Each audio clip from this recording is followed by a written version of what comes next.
So just a little bit of background to kind of set the stage first. Most of you probably already know this, but PRRS is still a costly disease despite the fact that we spent a lot of time, a lot of money, a lot of effort trying to beat it. $664 million was the estimate that we came up with from the Pork Board funded cost of PRRS study. About 40% of the herds are breaking. That was a number that we also got from that study. Bob Morrison, I think, it's consistent with the number he's reporting from his surveillance work. And then the industry just really hasn't figured out yet how to stop the transmission from herd to herd. And biosecurity is, of course, the primary tool that we have to do that, to stop that herd-to-herd transmission. And PED virus, I think, was a real wake-up call. Pretty evident, I think, to anybody that's been involved in that we've really I think upped their game on biosecurity, willing to spend some more money on it, spend more time on it. And more pictures from Matt Ackerman. Evidently really likes taking pictures of dead pigs. But hopefully we can keep the interest that's been generated by PED virus, or the focus on biosecurity, keep that going. But making continuous improvements in biosecurity, though, is not easy. Its disease risk is complicated, and it frequently is overwhelming. I think get to the point where producers just kind of throw up their hands, maybe veterinarians too, and say, well, there's nothing I can do, nothing more that I can do. And effective biosecurity requires effort, time, and money, and it has to be tailored for the circumstances of the farm. It's not about putting together lists of SOPs and throwing them on the table and saying, go to it. And you can't do everything, but we have to start somewhere. Again, you can't make progress unless you start somewhere. And so outbreaks, if we think of those as opportunities to learn then and improve, we can think about, or we can use outbreak investigations maybe then to exploit those opportunities.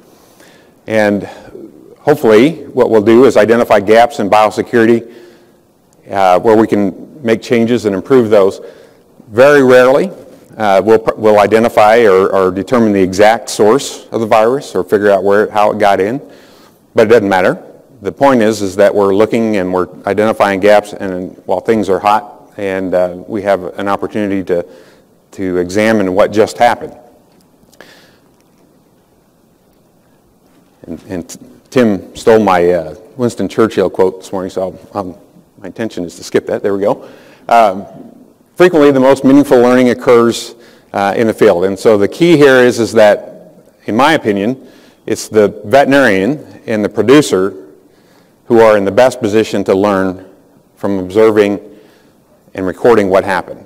Okay? And over time then hopefully have the ability then to see associations between where things went wrong and when outbreaks happen. Okay?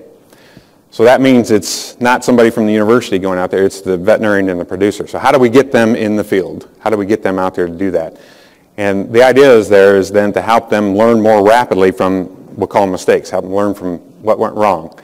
And Al Lehman, one of the quotes that always stuck with me is he was fond of saying that one of the problems we have in the pig industry is that we don't make mistakes fast enough.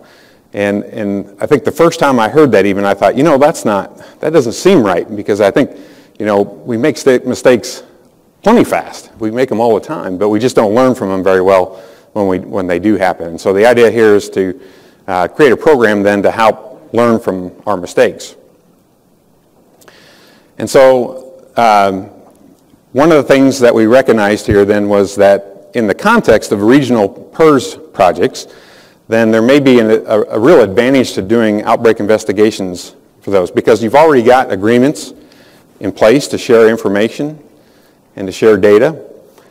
And so you've already got a pool of information to work with. You got a bunch of sequences there, you've got all the information about the neighboring sites, where they're located. All that stuff is already there, right? And that makes it much more valuable then to come in and do outbreak investigations, right? It makes it easier too, because you already have that data.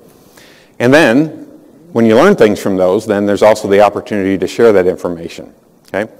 Now, the project was funded by IPPA with check-off dollars, but both the National Pork Board and IPPA have stated that they're not going to fund directly regional projects, but they do want to fund things fun things that help these regional projects. So this is how this program came into being. Okay.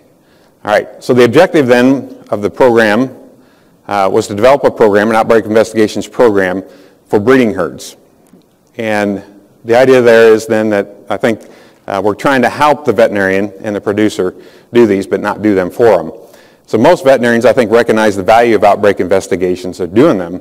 The problem is they just don't oftentimes have the time to do those, right? So it's not like you're sitting around waiting for outbreaks to happen to all of a sudden jump into action, right? So the idea here is can we take some of that work off their plate and provide them with some assistance in getting the information together, do it in a standardized way, develop a standardized report, collect as much of this information ahead of time, have it in a database just sitting there waiting, and then have somebody dedicated, have somebody responsible then who has the time. Well, I think Chris is probably still here. Chris, I know you're oftentimes don't have the time, but who can make the time, we'll say, to go and put this information together, prepare the report, and then deliver it to the veterinarian when the outbreaks happen. And in the longer run, then how we'll measure success will be whether or not we can reduce the frequency of outbreaks. So ultimately, that's what we're after. And so why focus on breeding herds? Why not start with finishers and wean to finish barns first? Well, first of all, about 45% of the economic loss, at least for the productivity losses, are in the breeding herd. And that comes again from the National Pork Board study looking at the cost of PRRS. And that, compared to what they estimated in 2005, significantly shifted the cost out of the growing pig into the breeding herd, right? So ever since we did that study, I've often wondered, is that real? Is that really the case, or did we just miss the boat there? And I think that is real. And something Clayton said this morning, Clayton Johnson, about some of the things we've done, I think, in the past to be able to wean negative pigs faster. I think that's cost us some in the breeding herd, right? So I think we've shifted some of that cost out of the growing pig into the breeding herd. So that's one reason to focus on the breeding herd. Another is that breeding herds serve as a major source of the virus, right? So most of the production in the U.S. is set up breed to wean, segregated production. We've got nurseries, wean to finish barns, finishers located geographically segregated, right? And so effectively, when we have an outbreak in a sow herd, it just literally, it's like a bird on a mulberry tree, right? They just, real effective way, real successful way for mulberries to spread themselves all over the country, right? And we do the same thing with pigs. In fact, I think it's, I'll just throw this out here now, but I mean, it may be time that we rethink that model, right? It's ironic, I think, that we did that. We did segregated production in the name of health, and now PRRS, PCV2, PED virus, at some point we need to stop maybe and say, okay, is this still the right model, right? It's been several decades now that we've made any changes to that model, and it may be the case that we're afraid to admit that it may not be the best model. And I'm not sure we can get there, but maybe the better approach is one that's not geographically segregated, but maybe effectively or operationally segregated. Is there some way that we can capture the benefits of segregated production, but still keep the pigs and the breeding herd on the same site? I don't know. I actually think there are ways to do that. I think it's within our reach today, maybe, but if you want to know more about that, that'll cost you a beer, so we can talk about that. All right, and then the last reason to focus on the breeding herd is if you can wean a negative pig, that's worth something, okay? And in fact, relative to the GPA there, that first column, which is a pig that's negative, PRRS negative at placement, or weaning and placement, and still negative at market, so made it all the way through without getting infected. Relative to those pigs, if you place a positive pig, that's the GPC over there, that's the loss in productivity is worth about $5, $4.90. And even if you can wean a negative pig, and this is GPB, even if you can wean a negative pig, but it goes positive sometime before market, it's still worth about $2.50 there, or $2.61, okay? And so now, of course, that's an average, and it depends on when those pigs get infected and so forth. But on average, it's worth at least about $250. Now, if you add on top of that $490 there, or let's call it $5, a couple bucks for additional pharmaceutical, vaccines, diagnostics, and so forth, that's about the $7 that Clayton Johnson reported this morning that they're using in their models. So that's about right. So winning a negative pig is worth something, economically, of course, then. So deliverables of the program, then, are first to develop a standard outbreak investigations data management procedures. Okay. Second deliverable was to go ahead and implement it, or start to do a pilot, basically. And in the pilot, we're going to do things pretty manually with a lot of things done in spreadsheets and Word documents. And then finally, we're going to come up with a plan then to automate it then, so that we can take some of the manual steps out of the process. All right, and then people that are involved are different entities that are involved. We're piloting it in these two projects, Buchanan County and the Southeast Iowa project. The producers and veterinarians in those projects, National Pork Producers Association, Iowa Pork Producers Association, National Pork Board, Iowa State VDL, BI, and then of course University of Davis, California Davis with BioPortal. All right, so the development then, this past summer, we had 3 students, three students that have listed there, spent the summer going around collecting data. So they collected production data, they collected historical diagnostic data, history of PRRS outbreaks, elimination projects, some information about historical use of vaccination, and then they either completed or updated the PRRS risk assessments that had been done.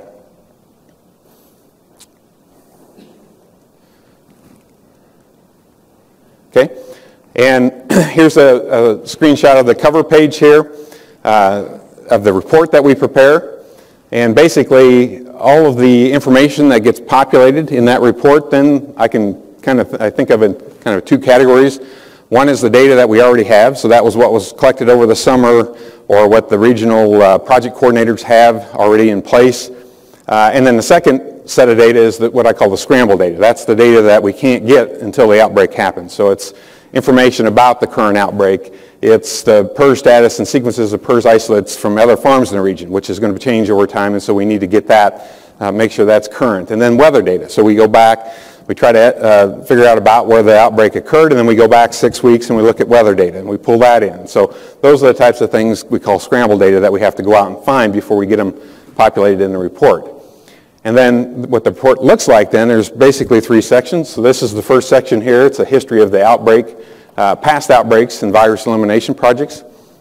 And you'll notice that there's some cells that have gray backgrounds and some that have yellow. The gray, anytime you see gray, that's information that the program, the Outbreak Investigations Program Coordinator, and we have already in place, and it will be populated. Okay, before this ever gets to the veterinarian, that information will be there. And then the yellow cells are where they'll have an opportunity to enter information if they choose to. All right, second part is a description of the current outbreak. And so that's going to consist of information about clinical signs. All right, it's going to consist of information about the diagnostics associated with that outbreak, and then a bunch of information about similar sequences in the region. This happens to be a beta test that we put together. The reason it's blacked out is for confidentiality reasons. And you'll notice for this particular outbreak, they had 7 other sequences in this project that were within 2% or 5 homology. And so that table there lists all of those, and it lists the name of the farm, how far away that farm is, and what direction it's located. And then the last table at the bottom there is information about neighboring farms. So again, the name of the farm, what type of farm it is, how far away is it, what direction is it. Okay, so all that information is put together. All that has gray cells, so that's all going to be in there when the veterinarian gets it. All right, information here then in the third section, the evaluation of the risks. So this is the meat of the report. Again, all this information here in the first page there is from PADRAP, and then this report here, there's really a delay in it, so it's not that I'm forgetting to hit the button, but it doesn't show up quick. Second page over there is inventory of events that put the farm at risk up to 6 months before the outbreak. Okay, so what we're trying to do here, this is sort of the first step here. So you go through And what we think we have here is a comprehensive list of all the risky events that take place on breeding herds, right? So now there's a place for other in case we missed one, but I think for the most part we've caught most of them. And so the first step is just to go through an inventory, kind of what happened in the 6 weeks prior to the outbreak. Some of these things will have happened multiple times. Some will not have happened at all, right? And if they didn't happen, and if you're confident they didn't happen, then you say, well, okay, maybe we can just skip those. We won't focus on those so much. But the other things we're going to go investigate. So that's the way that's set up. And then following that, this would be separated by tabs. Then will be a series of information about each one of these events then. All right. Post-investigation reports in. So once this report is populated, the investigation is complete. The information will be sent back to the Outbreak Investigations Coordinator, who will take the information, then compile it into a report with a summary of the findings, and then that report will be then, or can be used then, or should be used by the veterinarian to provide the producer for their outbreak investigation report. Okay, that's the intention. That report, or the information in that report, will also then be accumulated in a database, and so we're not going to sort of stop at just what was learned from this isolated outbreak. We're going to try to compile this information in a database, and over time, hopefully, make some sense of it and start to identify maybe some patterns and associations. So, all right, for the pilot, we have 20 breeding herd sites enrolled. 13 of those are in the Buchanan County PRRS project. Another 6 are in the Southeast Iowa project. And then we have 1 that's actually outside the project. So good for producers so far this year. We haven't had any outbreaks in any of these 20 sow farms. Bad for us, we haven't been able to pilot it. But we are going to try to go, Craig Rolls, Dr. Craig Rolls had a couple outbreaks of PED virus in his sow farms last week. I think he had them. And so I'm going to go over in a week from now, and we're going to try to do a beta test at least on PED virus so we can see how it works for him. But so far, not any PRRS outbreaks in the 20 farms we've got enrolled, though. I mentioned before, Chris Maurer is the PRRS Outbreak Investigations Coordinator, and she works with me at Iowa State. The process then, just so you can kind of understand how this works, once an outbreak occurs, then the regional project coordinator, so that would be like Sonia Maas in Southeast Iowa or Cindy Gentz in Buchanan County, would notify Chris that an outbreak has occurred. Chris also routinely, every other week, sends out a reminder asking, have you had any new outbreaks that week, just in case they forget about us. Once that happens, once we're notified then, Chris will start to prepare the report. And we've got some undergrads who also help us with that. But basically, just jump into action, go get that information, the weather data, all the information that we've collected over the summer, all that gets compiled. And then that report gets delivered to the herd veterinarian. And once that report's delivered to him then, or him or her, they'll go out and conduct the outbreak investigation. And then the veterinarian will provide the information collected during the outbreak investigation to the coordinator. So the investigation will be completed, the information will be passed back from the veterinarian to Chris, and then she'll put that information into the database that we're collecting, and then we'll also prepare the report, the final report, that then will be provided by the veterinarian to the producer.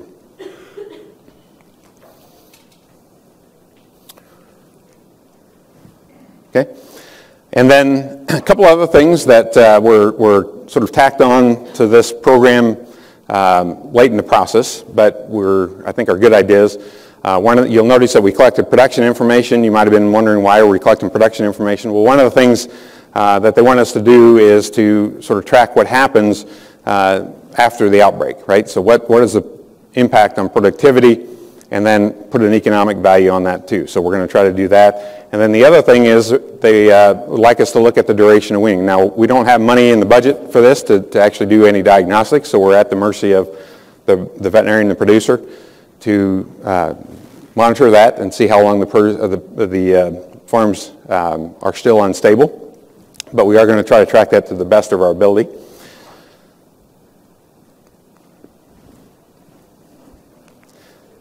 Okay, that went backwards now. Let's see. All right, and then the data will also then be manually transferred to BioPortal. Okay, and so again, that'll be done, and we don't have this all in place yet, but eventually producers and veterinarians will hopefully be able to get access to that through username and password. And we've been working with University of Cal Davis and BI on that and trying to get that in place as well. But that is part of the longer term plan. And so then eventually, though, we want to get this off the manual phase. Okay, so these when you're first developing these types of things, these programs like that, it's fine to have a manual while you're working through all the details and making your mistakes and sorting through things. But eventually, you got to get them automated. It's because the manual part is too labor intensive. It's subject to a lot of human error, and so if you can automate things, you reduce the labor that you need, so you can scale. You can do more of these without a whole lot of more additional labor. You reduce the chance of human error, and you improve the accessibility of the report of the program, and improve the reporting and analysis features.